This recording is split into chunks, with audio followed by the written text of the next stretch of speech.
ഞങ്ങളും ക്രൂശിക്കപ്പെട്ട ക്രിസ്തുവിനെ പ്രസംഗിക്കുന്നു. ദൈവ തിരുനാമം മഹത്വപ്പെടുമാറാകട്ടെ. ലൂക്കോസിൻ്റെ സുവിശേഷം 12-ാം അധ്യായം 16-ാം വാക്യം മുതൽ വായിച്ച് കേൾപ്പിക്കാം.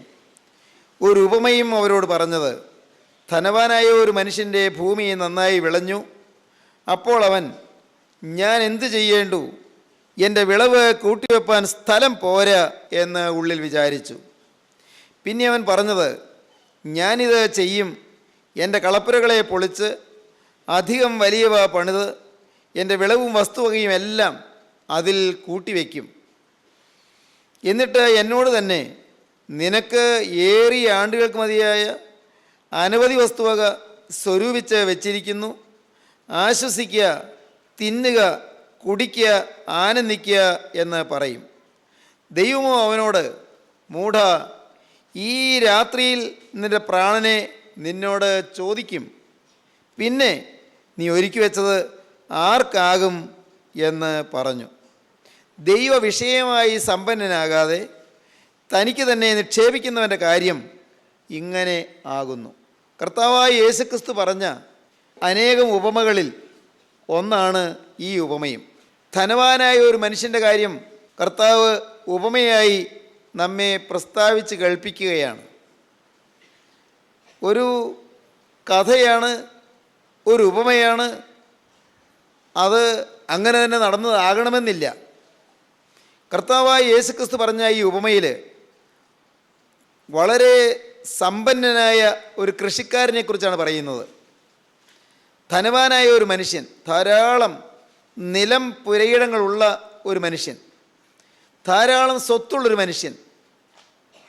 ഒട്ടേറെ ഗോതമ്പ് കൃഷിയായിരിക്കാം, നെൽകൃഷിയായിരിക്കാം, എന്തുമാകട്ടെ, ഒട്ടേറെ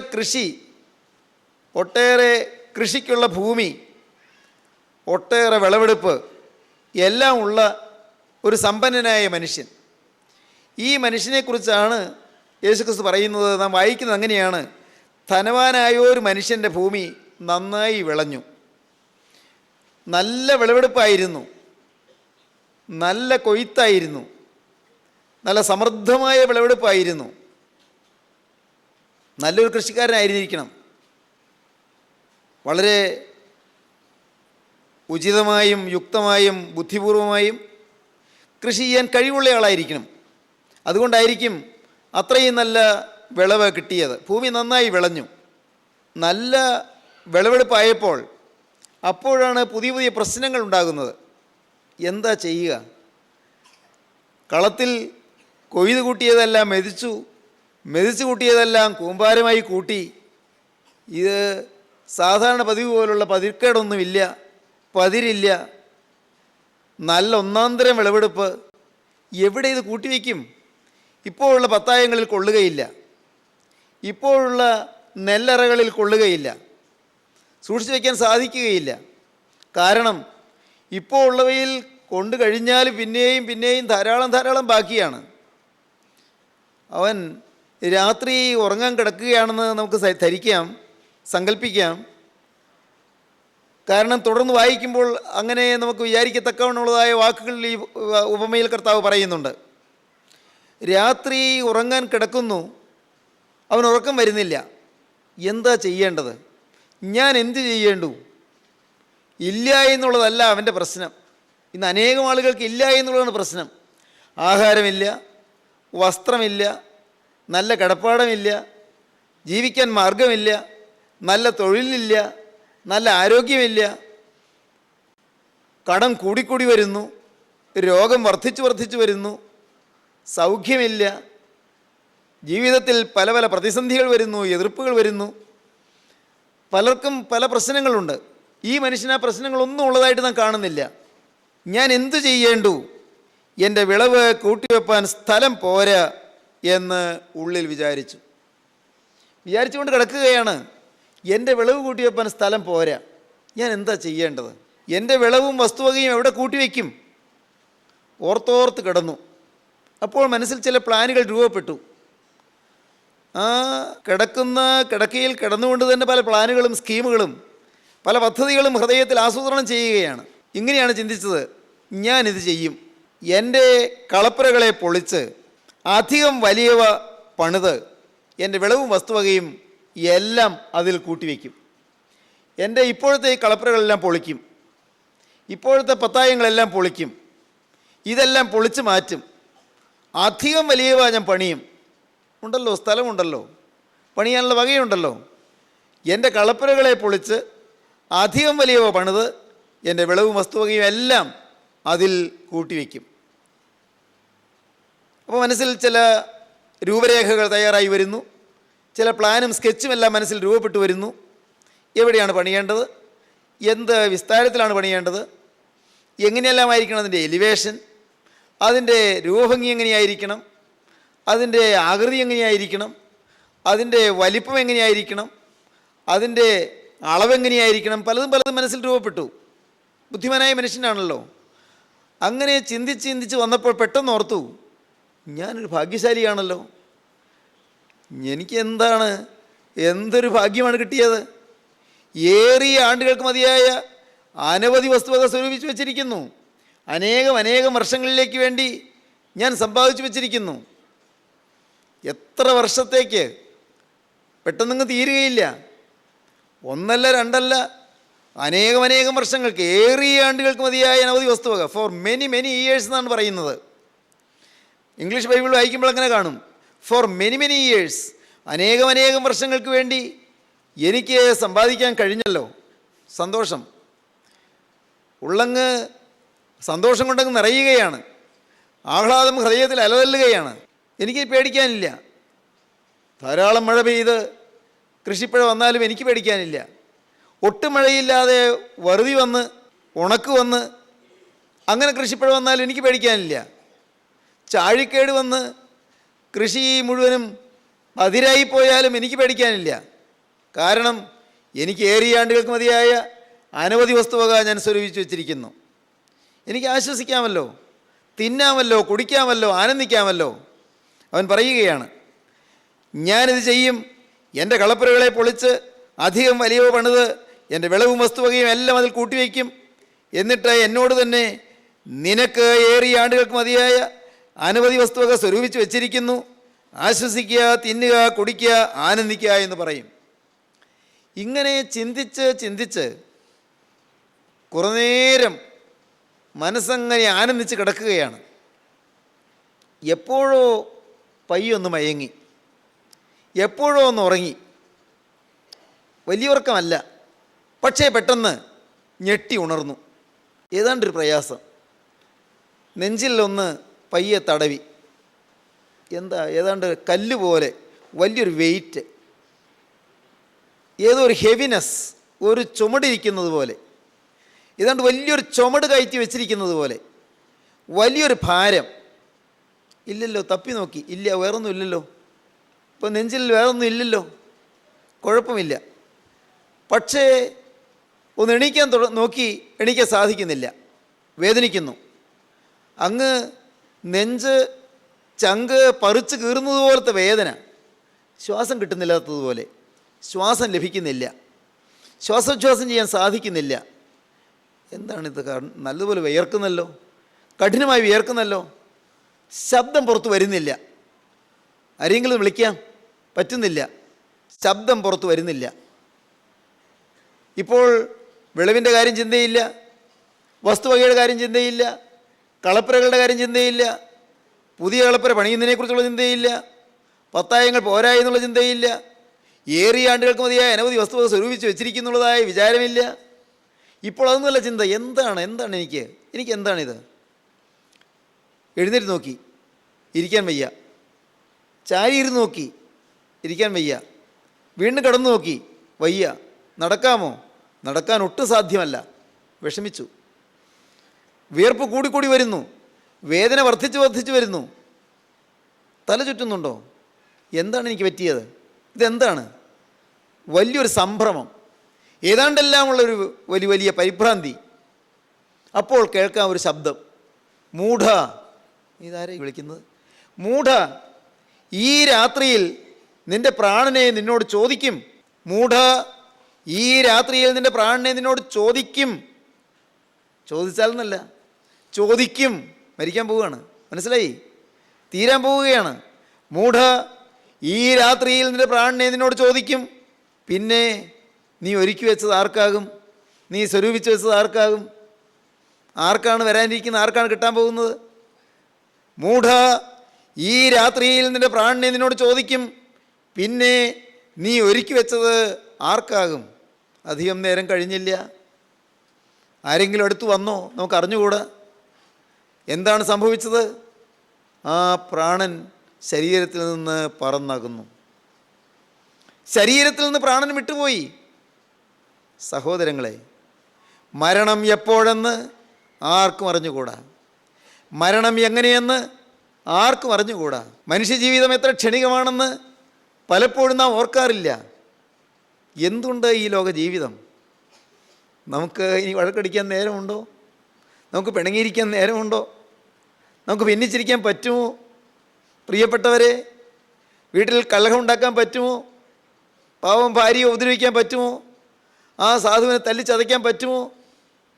ഭർത്താവിനോട് അവിശ്വസ്തത കാണിച്ച് അന്യപുരുഷൻ്റെ കൂടെ പോകാൻ തോന്നുമോ? പ്രിയപ്പെട്ടവരെ, നാം കഞ്ചാവിനും മദ്യത്തിനും അടിമകളായി ജീവിക്കാൻ പാടുണ്ടോ? എന്തുണ്ട് ഈ ലോക ജീവിതം? എന്താണ് ഈ ലോക ജീവിതം? ക്ഷണികമായ ജീവിതം, താൽക്കാലികമായ ജീവിതം. ഈ ഭൗതിക ജീവിതം എത്രയോ നശ്വരമാണ്, എത്രയോ നിസ്സാരമാണ്. മനുഷ്യജീവിതം ക്ഷണികമത്രേ. രോഗമെന്നാകണമെന്നില്ല, അത്യാഹിതമെന്നാകണമെന്നില്ല. വളരെ വിദഗ്ധനായ, വളരെ സുപ്രസിദ്ധനായ ഒരു ഡോക്ടർ ഒരിക്കൽ പറഞ്ഞത് ഞാൻ ഓർക്കുന്നു. അദ്ദേഹം പറഞ്ഞത് ഇങ്ങനെയാണ്: ഒരു പ്രത്യേക രോഗവും നേരത്തെ ഉണ്ടായിരിക്കണമെന്നില്ല, ഒരു പ്രത്യേക ലക്ഷണവും ഉണ്ടാകണമെന്നില്ല. ഒരു സെക്കൻഡ് കൊണ്ട് അപ്രതീക്ഷിതമായി, ആകസ്മികമായി മരണം സംഭവിക്കാവുന്നതേ ഉള്ളൂ. എന്താണ് പറഞ്ഞത്? ഒരു പ്രത്യേക രോഗം വരണമെന്നില്ല, ഏതെങ്കിലും രോഗം ഉണ്ടായിരിക്കണമെന്നില്ല, ഒരു ആപത്തും വരണമെന്നില്ല. ഒരു സെക്കൻഡ് നേരം കൊണ്ട് ഈ ശരീരത്തിൽ കുടികൊള്ളുന്ന പ്രാണൻ വിട്ടു പോകാവുന്നതാണ്. സ്നേഹിതരെ, ഓർക്കൂ, മനുഷ്യജീവിതം ക്ഷണികമാണ്, മനുഷ്യജീവിതം നശ്വരമാണ്, മനുഷ്യജീവിതം താൽക്കാലികമാണ്. ഭക്തനായ, വളരെ സുപ്രശസ്തനായ ഗാനരചയിതാവായ സാധു കൊച്ചുകുഞ്ഞുദേശി പാടി, നിങ്ങൾ പക്ഷേ പാടുമായിരിക്കും, കേട്ടിട്ടുണ്ടായിരിക്കും, അറിയാവുന്നവർക്ക് ചേർന്ന് പാടാം.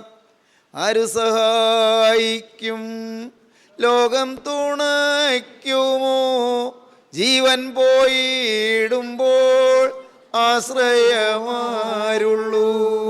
ആരു സഹായിക്കും, ലോകം തുണയ്ക്കുമോ, ജീവൻ പോയിടുമ്പോൾ ആശ്രയമാരുള്ളൂ.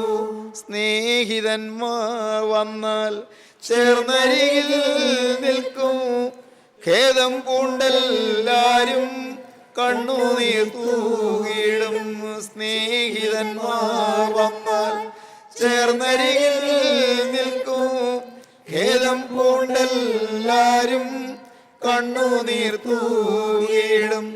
ജീവന്റെ നായകൻ ദേഹിയെ ചോദിച്ചാൽ ഇല്ലെന്നോതുവാൻ പൂതലേ ആരുള്ളൂ. ജീവന്റെ നായകൻ ദേഹിയെ ചോദിച്ചാൽ ഇല്ലെന്നോതുവാൻ പൂതലേ ആരുള്ളൂ. ജീവന്റെ നായകൻ ദേഹിയെ ചോദിച്ചാൽ, പ്രാണനെ ചോദിച്ചാൽ ഇല്ല ഇല്ല ഇപ്പോൾ തയ്യാറല്ല എന്ന് പറയാൻ ആർക്ക് സാധിക്കും? മരണദൂതൻ വന്ന് പിടികൂടാൻ വന്നപ്പോൾ ഇല്ല, ഞാനിപ്പോൾ തയ്യാറായില്ല എന്ന് പറയാൻ ആരെക്കൊണ്ട് സാധിക്കും? പ്രിയപ്പെട്ടവരെ, മനുഷ്യജീവിതം എത്ര നിസ്സാരമാണ്, എത്ര പെട്ടെന്നെല്ലാം തീർന്നു പോകാവുന്നതേ ഉള്ളൂ. ഇന്ന് നാം ഈ വസിക്കുന്ന ഭൂമിയിൽ, പ്രിയപ്പെട്ടവരെ, നിങ്ങൾ ചിന്തിച്ചിട്ടുണ്ടോ, ഒരു 100 വർഷം മുൻപ് നാം ആരെങ്കിലും വന്നതാണോ ഈ ഭൂമിയിൽ? അല്ല, ഒരു 100 വർഷത്തിന് ശേഷം നാം ആരെങ്കിലും ഈ ഭൂമിയിൽ ഉണ്ടായിരിക്കുമോ? ഇന്ന് ഈ ഭൂമിയിൽ കാണുന്ന എത്ര പേര് കാണും ഒരു 100 വർഷത്തിന് ശേഷം ഈ ഭൂമിയിൽ? ജീവിതം എത്ര താൽക്കാലികമാണ്, ഇതെല്ലാം നമുക്കറിയാം, ഇതെല്ലാം നാം കാണുന്നുണ്ട്. നിത്യേന നമ്മുടെ ചുറ്റുപാടും, നമ്മുടെ വീടുകളിലും, നമ്മുടെ പരിസരങ്ങളിലും, നമ്മുടെ ബന്ധുമിത്രാദികളുടെ ഇടയിലും, നമ്മുടെ ചാർച്ചക്കാരുടെ ഭവനങ്ങളിലെല്ലാം നാം ഇത് കാണുന്നുണ്ട്. എത്ര പെട്ടെന്നാണ് പ്രിയപ്പെട്ടവർ കടന്നു പോകുന്നത്. ജീവൻ്റെ നായകൻ ദേഹിയെ ചോദിച്ചാൽ ഇല്ല ഇല്ല എന്ന് ഓതുവാൻ പൂതലേ ആരുള്ളൂ. ഏവനും താൻ ചെയ്ത ആ പ്രവൃത്തികൾക്കൊത്തതുപോലെ പ്രാപിപ്പാൻ നിത്യതയിലേക്ക് മാറ്റപ്പെടും. സത്യമാണിത്. ഓരോരുത്തരും ഈ ഭൂമിയിൽ നിന്ന് മാറ്റപ്പെടും. സഹോദരീ സഹോദരങ്ങളെ, നിങ്ങൾ കേൾക്കുന്ന ഈ യാഥാർത്ഥ്യത്തെ നിങ്ങൾ മറികടന്നു പോകരുത്. മരണം സുനിശ്ചിതമാണ്. പലതും ഉറപ്പുള്ളതല്ല. പലതും നമുക്ക് അതുപോലെ നിശ്ചയം പറയാനൊക്കെയില്ല. പരീക്ഷ പാസ്സാകുമോ? ആർക്കറിയാം, പാസ്സാകുമായിരിക്കും. ജോലി കിട്ടുമോ? അപേക്ഷിച്ചുകൊണ്ട് കിട്ടുമായിരിക്കും. വിവാഹം ഉടൻ നടക്കുമോ? അറിയാൻ വയ്യ, നടക്കുമായിരിക്കും. പ്രിയപ്പെട്ടവരെ, വീട് പണി പൂർത്തിയാക്കുമോ? അറിയാൻ വയ്യ. എന്നാലൊന്ന് നമുക്ക് തീർച്ചയായിട്ടും അറിയാം, ഒരു ദിവസം കടന്നു പോകും. അക്കാര്യത്തിൽ ആർക്കും സംശയമില്ല. എല്ലാവരും വീർപ്പടക്കി നിൽക്കും. ഞാൻ പലപ്പോഴും ചിന്തിക്കാറുണ്ട്, പലപ്പോഴും ഓർക്കാറുണ്ട്. ശവശരീരം അങ്ങനെ കിടക്കും. ഇതിലെല്ലാം സഞ്ചരിച്ച ശരീരം, ഏതെല്ലാം പ്രദേശം കണ്ടതായ ശരീരം, എവിടെയെല്ലാം യാത്ര ചെയ്തതായ ശരീരം, അത് നിശ്ചലമായി കിടക്കും. പ്രിയപ്പെട്ടവരെ ദുഃഖത്തോടെ നിൽക്കും. ഓമനക്കുഞ്ഞുങ്ങൾ വന്ന് നിൽക്കും. കുഞ്ഞുങ്ങൾ, ഭാര്യ അല്ലെങ്കിൽ ഭർത്താവ്, ബന്ധത്തിൽപ്പെട്ടവർ, സ്നേഹിതന്മാർ, സുഹൃത്തുക്കൾ, കൂടെ ജോലി ചെയ്തവർ, പണിയെടുത്തവർ, കൂടെ പഠിച്ചവർ, കൂടെ താമസിച്ചവർ, എല്ലാവരും അമ്പരപ്പോടെ നിൽക്കും, ദുഃഖാക്രാന്തരായി നിൽക്കും. ഞാനെന്ന് പറയുന്ന മനുഷ്യൻ, ഞാൻ നിത്യതയിലേക്ക് മാറ്റപ്പെട്ട് കഴിഞ്ഞിരിക്കുന്നു. ഓർക്കൂ, ഒരു ദിവസം മരണത്തെ നാം നേരിടും. എന്നാൽ സഹോദരങ്ങളെ, ഒരു ദിവസം നിത്യതയിലേക്ക് നാം കടന്നു ചെല്ലും. മരണദൂതൻ നമ്മെ പിടികൂടാൻ വരും. ദൈവത്തിൻ്റെ വലിയ നാമം മഹത്വപ്പെടട്ടെ. ഇന്ന് ഈ ഭൂമിയിൽ ജീവിച്ചിരിക്കുമ്പോൾ നാം മരണത്തെ നേരിടാൻ ഒരുങ്ങേണ്ടതാണ്. അതാണ് വെളിപ്പാട് പുസ്തകം 14-ാം അധ്യായം 13-ാം വാക്യത്തിൽ പറയുന്നത്. ഞാൻ സ്വർഗത്തിൽ നിന്നൊരു മഹാശബ്ദം പറയുന്നതായി കേട്ടത്, എഴുതുക, ഇന്നു മുതൽ കർത്താവിൽ മരിക്കുന്ന മൃതന്മാർ ഭാഗ്യവാന്മാർ. സ്വർഗത്തിലെ മഹാശബ്ദം ഭൂമിയിൽ മുഴങ്ങിക്കേട്ടു. അപ്പോസ്തലൻ ഭൂമിയിൽ കേൾക്കുകയാണ്. സ്വർഗത്തിലെ ശബ്ദം ഭൂമിയിൽ മുഴങ്ങിയതാണ് അപ്പോസ്തലൻ കേട്ടത്. യോഹന്നാൻ ശ്ലീഹ വെളിപ്പാട് പുസ്തകത്തിൽ കേട്ടത് അതാണ്. സ്വർഗത്തിലെ മഹാശബ്ദം ഭൂമിയിൽ മുഴങ്ങുന്നതായി കേട്ടത്, എഴുതുക, ഇന്നു മുതൽ കർത്താവിൽ മരിക്കുന്ന മൃതന്മാർ ഭാഗ്യവാന്മാർ. ക്രിസ്തുവിൽ ജീവിക്കുന്നവർക്ക് മാത്രമേ ക്രിസ്തുവിൽ മരിക്കാൻ ഒക്കുകയുള്ളൂ. ക്രിസ്തുവിൽ ജീവിക്കുക. ക്രിസ്തുവിൽ ജീവിക്കുന്നവർക്ക് മാത്രമേ ക്രിസ്തുവിൽ മരിക്കാൻ ഒക്കുകയുള്ളൂ. ക്രിസ്തുവിൽ മരിക്കുന്നവരെ കുറിച്ചാണ് പൂർവ്വ പിതാക്കന്മാർ പാടിയത്, ശരണത്താലേ നിൻ കൃപയിൽ മരണമടഞ്ഞൊരു ദാസരെന്ന്. നിന്റെ കൃപയിൽ ശരണപ്പെട്ട് മരണമടഞ്ഞ ദാസന്മാർ, ദാസീദാസന്മാർ, ശരണത്താലേ നിൻ കൃപയിൽ മരണമടഞ്ഞൊരു ദാസരെ, നിൻ ജീവസ്വരം അത് ഉണർത്തണമേ കബറിന്ന് ഉദ്യാനത്തിനായി എന്ന് പിതാക്കന്മാർ പാടി. സ്വർഗീയ ഉദ്യാനത്തിലേക്ക് ഉയർത്തെഴുന്നേറ്റ് ചെല്ലുവാൻ ആർക്ക് സാധിക്കും? ഈ ഭൂമിയിൽ ജീവിച്ച കാലത്ത് ക്രിസ്തുവിൽ ശരണത്തിൽ, ക്രിസ്തുവിനോടുള്ള ബന്ധത്തിൽ, ക്രിസ്തുവിനോടുള്ള ആ സ്നേഹത്തിൽ നിൽക്കുന്നവർ മാത്രമേ അക്കരെ ദേശത്ത് ചെല്ലുമ്പോൾ ക്രിസ്തുവിൻ്റെ സ്വർഗീയോദ്യാനത്തിലേക്ക്, സ്വർഗീയ പ്രതീസായിലേക്ക് വിശുദ്ധന്മാരുടെ നിലയിൽ പറന്നെത്തുവാൻ കഴിയുകയുള്ളൂ. സ്നേഹിതരെ, നമ്മുടെ ജീവിതം എങ്ങനെ? നാം ഇന്ന് ക്രിസ്തുവിലായോ? നാം ക്രിസ്തുവിലാകാനാണ് ഗോകുൽത്തായിലെ കുരിശിൽ കർത്താവായ യേശു ക്രിസ്തു മൂന്നാണികളിൽ തൂങ്ങിയത്. 33.5 വയസ്സിൽ, ആ നല്ല യൗവനപ്രായത്തിൽ പ്രിയപ്പെട്ടവരെ തന്നെത്താൻ മരണത്തിന് ഏൽപ്പിച്ചു കൊടുത്തു. എൻ്റെ രക്ഷയ്ക്ക്, സ്നേഹിതരെ, നിങ്ങളുടെ രക്ഷയ്ക്ക്, നിങ്ങളെ ആത്മാവിൽ വീണ്ടും ജനിപ്പിക്കുവാൻ, നിങ്ങളെ സ്വർഗരാജ്യത്തിൻ്റെ അവകാശികളാക്കി തീർക്കുവാൻ, സ്വർഗത്തിൻ്റെ അവകാശം നിങ്ങൾക്ക് തരുവാൻ രക്ഷകൻ സ്വർഗത്തിൽ നിന്ന് ഭൂമിയിലേക്ക് ഇറങ്ങി വന്നു. മോറാനേശു മിശിഹ, നിൻ്റെ അനുഗ്രഹത്തിൻ്റെ വാതിൽ ഞങ്ങളുടെ നേരെ നീ അടച്ചു കളയരുതേ. കർത്താവേ, ഞങ്ങൾ പാപികളാവുന്നത് നിങ്ങൾ ഏറ്റുപറയുന്നു. ഞങ്ങളോട് കരുണയുണ്ടാകണമേ. കർത്താവേ, നിൻ്റെ മരണത്താൽ ഞങ്ങളുടെ മരണം മാഞ്ഞു പോകേണ്ടതിന്, കർത്താവേ, നിൻ്റെ മരണത്താൽ ഞങ്ങളുടെ മരണം മാഞ്ഞു പോകുവാൻ നിൻ്റെ സ്നേഹം നിൻ്റെ സ്ഥാനത്ത് നിന്ന് ഞങ്ങളുടെ അടുക്കിലേക്ക് നിന്നെ ഇറക്കിക്കൊണ്ടുവന്നു. ദൈവത്തിൻ്റെ സ്നേഹം ദൈവത്തിൻ്റെ സ്വർഗീയ സ്ഥാനത്ത് നിന്ന് നമ്മെ വീണ്ടെടുക്കുവാനായി, നമ്മുടെ മരണം മാറ്റുവാനായി, നിത്യജീവൻ്റെ ഉറപ്പ് നമുക്ക് തരുവാനായി തന്നെ ഭൂമിയിലേക്ക് ഇറക്കിക്കൊണ്ടുവന്നു. സഹോദരീ സഹോദരങ്ങളെ, പൂർവീയ പിതാക്കന്മാർ കാവ്യമാധുരിയാർന്ന കവിതയുടെ ശീലുകളിൽ ഇക്കാര്യം പാടി. നിങ്ങൾ പക്ഷേ പാടാറുണ്ട്. ക്രോബേസ്രാപ്പികൾ തൻ സവിധം വീട്ടവതരണം ചെയ്ത കന്യകതൻ ഉദരേ